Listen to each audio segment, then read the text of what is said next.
ونتيجة التعادل ما كانش منصفة لينا، حيت لعبنا 90 دقيقة بالريتم اللي بغينا حنايا. الحمد لله شكون اللعابة كاملين اللي داكشي اللي دخلوا، اللي بوندوتوش اللي دخل، اللي بقى نفس النهج التكتيكي اللي كنا عليه وكنا محافظين عليه. في الاخر اللي شويه تراجعنا للوراء وجات بحال واحد السهو اللي صغير واللي كلفنا بهذاك الهدف. والحمد لله حنا راضيين على هذه النتيجه، حيت اشتغلنا مزيان. واخا كون خسرنا حنا اشتغلنا، كون ربحنا راه اشتغلنا. هادشي اللي كاين. صراحه اجواء رائعه صراحه، ولاد الناس. ما لقيتش مشكل في الاندماج ديال الفيستيار. ديجا كنعرفوا بعضياتنا، طريقه الشغل ديال الهلال بسط علينا. راه الشو كي كان السيستم ديال اليوم انا فريق الرجاء اللي تيضغط عليه واللي هو اللي تيحتكر الكره، درنا حنا الميم سيستم اللي تيديروه هنايا.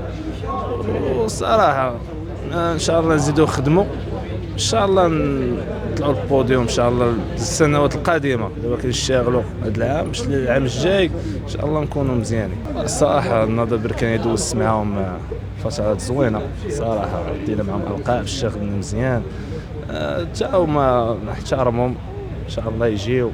حنا غادي نشتغلوا هاد 3 ايام هادي ان شاء الله نكونوا احسن من ماتش ديال الرجاء، وان شاء الله ننتصر. نقول لك على هذا السؤال هذا؟ الصراحه الدراري اللي كانوا الله يعطيهم الصحه، لا بادار لا يوسف لا ريان لا ياسين، الدراري اللي صراحه تيشتغلوا بزاف وولاد الناس. اش نقول لك، داكشي تيبقى اختيارات ماشي انا ما ندخلش في الشيء هذا. مي ما اش نقول لك، انا خصني ندخل، خصني ديما نعطي نزيد الفريق ونعاونهم كل تجربه وعطاء. هادشي اللي كاين ضروري. يعني راه او دابا في المنتخب ان شاء الله يكون كاردين كبير، لا ولا ياسين لا يوسف حتى هو، والشباب حتى هما ان شاء الله من واحد 3 سنين. بالك بزاف عندنا لي كاليتي ديال لي كارديان، يكونوا كارديانات كبار، ما يبقاش عندنا خاصص. من هنا 3 سنين ما عمر يكون خاصص في الكارديان. والدراري تيشتغلوا، الدراري صغار تيحنيو الراس تيتصنتوا.